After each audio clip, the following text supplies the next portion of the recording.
sito ng pabay hasi uitwisseling tahopi simple, bomeser na estudiante na Holanda, na Sint Maarten, Curaçao, Aruba of Bonaire. Para Bonaire nos focus um tiki menos mirando com anti BBV, exceto algo que MBO de Bonaire tem, qual quase mesmo cosco icônico Rijksbeurs, pero eu não tá se usa de ser naturalmente para ser existir para MBO de Bonaire. Pero se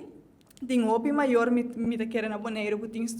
yunang que estudia na Holanda, andori não silo para se usa de beca de reino, para ser estudante na de Holanda, também por bem Caribisch gebied, para correr stage, of als studio uitwisseling, andori não por vraag aan de Koninkrijksbeurs.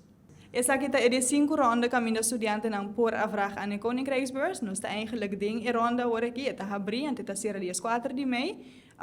Pero seguro tem hoop estudante que acaba com assim usa DJ, que bota mira na escola também não conta com não bem back, tiki mais zelfstandig, was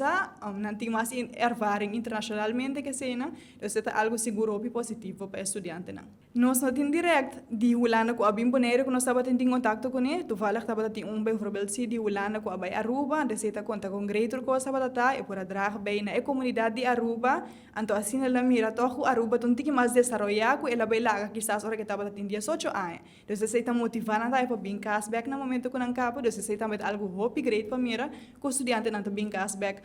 succeeded, ora que não capa na opleiding na Holanda. Pero não é somente para Holanda bem em Caribisch gebied só, é também para estudante na de Caribisch gebied, também por vai outro caminho de reino, então para mim estudante de Bonaire por vir vai